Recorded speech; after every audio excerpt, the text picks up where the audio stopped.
Baik Nina, banyak lagi sudut dan aspek peningkatan inflasi ini yang boleh kita Betul. pandang, khususnya dari segi pelabur. Kalau kita pelabur seperti Ibrahim Sani lah, rakan kita ni pelabur, dia kena tahu ada kesan kepada simpanan dan juga pelaburannya disebabkan oleh peningkatan inflasi ini. Kita bawakan seorang lagi pakar kita, Dr. Afzal Nizam Abdul Rashid, iaitu Ketua Jabatan Ekonomi dan Pendidikan KWSP pada ketika ini. Assalamualaikum Dr. Afzal Nizam, selamat pagi. Terima kasih kerana Salam Najib. sekali lagi bersama dengan kami.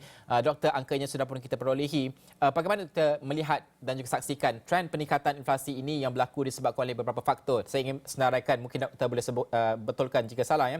Antara faktornya iaitu kalau kita melihat asas tahunan yang lebih rendah pada tahun lepas, kita juga melihat kepada harga komoditi yang masih lagi tinggi, kelemahan mungkin dari segi ringgit pada ketika ini dan juga kesan pelepasan kos yang semakin ketara dilaksanakan pada ketika ini. Pada hemat Dr. Afzal Nizam sendiri, adakah trend ini akan terus meningkat menjelang akhir tahun dan juga bagaimana keadaannya 2023? Kerana kita juga melihat apakah mungkin faktor yang boleh menidakkan peningkatan trend peningkatan ini, Doktor? Okey, saya melihat trend untuk tempoh terdekat ni, maksudnya sekarang ni bulan Julai kan punya nombor, bagi bulan Ogos, September masih kekal tinggi disebabkan asas yang rendah. Namun bagi bulan Oktober sehingga bulan Disember nanti, jangkaan kami itu tekanan inflasi itu sedikit rendah lah disebabkan asas yang tinggi dicatatkan pada tahun lalu. Jadi sepatutnya kita angka inflasi bagi keseluruhan tahun sepatutnya dapat mencapai dalam jajaran yang ditetapkan oleh pihak Bank Negara Malaysia lah. Namun bergerak ke hadapan masih terdapat lagi orang kata tu ketidakpastian ya Najib. Banyak orang kata tu faktor-faktor yang boleh mempengaruhi bagaimana inflasi bakal bergerak pada masa hadapan. Contohnya bagaimana kalau katakanlah berlaku rasionalisasi subsidi berkaitan dengan minyak dan sebagainya, adakah ia akan berlaku atau tidak dan sebaliknya. Jadi itu juga memainkan peranan lah. Selain itu faktor permintaan disebabkan jangkaan ekonomi yang lebih orang kata tu perlahan, mungkin faktor tekanan ataupun tarikan permintaan ni mungkin dapat dikurangkan pada tahun hadapan. Jadi itu juga boleh membantu dalam orang kata tu usaha kerajaan atau untuk usaha pihak Bank Negara lah untuk mengurangkan kadar inflasi di peringkat nasional ini. Jadi doktor sudah pasti permintaan harus dikawal bagi mengawal inflasi ini. Ini kerana ini berkait rapat dengan dasar monetary kita dan kadar iaitu kadar dasar semalaman OPR. Adakah doktor merasakan akan berlaku peningkatan yang lebih tinggi lagi, lebih ketara oleh Bank Pusat seperti yang seperti kita dapat lihat, Fed menaikkan kadar OPR agak agresif dan ini adalah cerminan kepada dasar monetary termasuk juga negara-negara lain. Jadi apakah pandangan doktor?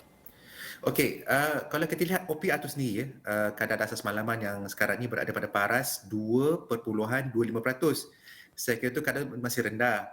Dan kalau kita lihat kedudukan ekonomi negara pada suku kedua hari itu dah mencatatkan lonjakan 8.9%, sudah pasti dasar monetary yang ada sekarang ini mungkin tidak sesuai. Maksudnya terlalu mudah, terlampau orang kata tu easy, terlampau akomodatif.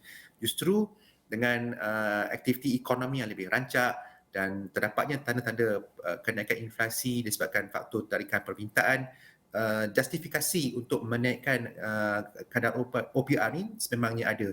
Kalau kita lihatlah faktor sejarah OPR ni pernah mencatatkan paras tertinggi sekitar 3.5% pada tahun tak salah saya dan 2007 macam tu, dan sebelum berlaku COVID-19 dan sebagainya dia berada pada paras 3%. Jadi maksudnya ekonomi kita ni dah pernah rasa dah OPR yang tinggi. Jadi sudah pasti dengan ekonomi yang lebih baik, dasar itu akan diselaraskan dengan mengikut kesesuaian ekonomi tersebut. Namun persoalan seterusnya seperti yang ditanyakan tadi Nina, adakah pihak Bank Negara akan mengadaptasikan suatu pendekatan yang agresif seperti yang dilaksanakan oleh pihak Rizab Persekutuan Amerika Syarikat? Saya rasa pihak Bank Negara telah pun menyatakan pendirian mereka bahawa sebarang bentuk perubahan dasar monetary ini akan berlaku dalam keadaan yang dikatakan sebagai measured and gradual. Jadi maksudnya sangat orang kata tu berhati-hati dan perlahan lah. Jadi saya rasa convention adalah kalau naik pun dalam sekitar 25 mata asas lah macam tu. Dr. Afzal Nizam, Haris di sini, kalau kita menyebut berkenaan dengan inflasi ini, bunyinya ataupun sentimennya agak negatif, terutama kepada pelabur. Saya nak memberi contoh, sebagai contoh kalau dalam pelaburan dalam aset kelas seperti bond, jika kita andaikan mereka yang memegang bond pada kadar pulangan 5% setahun, dengan seperti kalau kita ambil contoh, jika inflasi mencecah contohnya sekitar 6% pulangan sudah pasti akan negatif. Jadi bagaimana pelabur mengambil kira ataupun perlu buat adjustment terutama dalam menyusun portfolio mereka itu, Doktor? Okey Haris, ni soalan teknikal okey. Saya kira dia banyak orang kata tu sudah perlu dilihat. Kalau kita lihat kalau inflasi tu naik memang betul lah dia punya kadar benar tu ataupun real yield tu akan merosot. Namun dari sudut orang kata tu capital gain ataupun pergerakan modal tersebut ataupun harga bond, kebiasaannya apabila kadar dasar semalaman dinaikkan disebabkan faktor inflasi, maka harga bond yield akan meningkat. Justru harga bond pula akan turunlah. Jadi dari segi kalau nak cakap tentang trading, mungkin kalau ada pendapat mengatakan bahawa ekonomi akan perlahan dan sebagainya, mungkin dasar monetary itu akan berubah pada masa akan datang.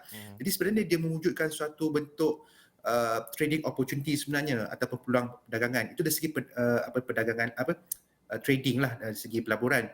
Namun kalau katakanlah pelabur itu jenis yang pasif, yang orang kata tu bersikap orang kata tu mengambil kepelbagaian portfolio. Jadi saya kira pegangan mereka tidak hanya tertumpu dalam bond saja, mereka perlu mempelbagaikan aset kelas dalam portfolio mereka. Perlu ada saham dan sebagainya kerana harga saham pun kalau ekonomi tu mula orang kata tu mencatatkan kedudukan yang baik, maka ada peluang untuk kenaikan. Jadi maksudnya perlu mempelbagaikan sudut portfolio. Tapi apa-apa pun keadaannya lah, disebabkan kenaikan inflasi ni bagi saya, itu dia sudah cakap, pelaburan ni saya rasa macam hampir wajib dah hukum dia. Disebabkan inflasi tu setiap tahun berlaku. Kalau kita lihat inflasi ni daripada tahun 1985 sehingga tahun lalu, dia punya kadar puratanya sekitar 2.4%. So maksudnya setiap tahun kita akan kehilangan di segi orang kata tu kuasa beli. Jadi justru terdapat justifikasi untuk kita terus melabur. Cuma kita kena sesuaikan dengan toleransi risiko, dan kalau kata nak ambil risiko lebih tinggi tu kena orang kata tu menimba ilmu lagi lah. Ya. Doktor, ada juga yang mengatakan bahawa kalau nak melindungi diri daripada kekurangan kuasa beli ini disebabkan oleh peningkatan inflasi, laburlah dalam emas. Adakah ini ada kebenarannya, Doktor? Kerana bukan apa, Haris ni labur emas yang besar, mungkin ada hikmah nasihat Doktor juga. Faham. Ini satu soalan yang saya kira banyak orang tanya. Saya kata emas pun bagi saya satu aset kelas, satu kelas aset sebenarnya. Jadi kita tak boleh terlalu orang kata tu tertumpu hanya kelas aset yang satu saja. Jadi kalau kita letak duit kita dalam satu kelas aset saja, maksudnya kita akan mendedahkan kita kepada risiko lah. Tapi apa-apa pun saya tengok harga emas ni ialah ada turun naiknya juga. Tapi kalau dari segi permintaan, trend permintaan, saya perhatikan permintaan daripada pihak bank pusat pun meningkat dalam gold ni. So maksudnya justifikasi untuk melabur dalam gold tu memang ada. Cuma seperti saya katakan tadi, kita perlu melihat konteks pelaburan ni dalam konteks yang kepelbagaian. Kerana dengan mempelbagaikan portfolio tersebut, maka kita mampu untuk mengurangkan risiko pelaburan. Alright, Dr. Afzal Nizam, terima kasih kerana meluangkan masa bersama dengan kami pada pagi ini membantu kami untuk memahami agak teknikal, tapi ini adalah kesan berantainya juga kepada aspek pelaburan juga. Dr. Afzal Nizam Abdul Rashid, terima kasih kerana bersama kami pada pagi ini, dan kita akan berhenti rehat seketika, kita akan kembali selepas ini.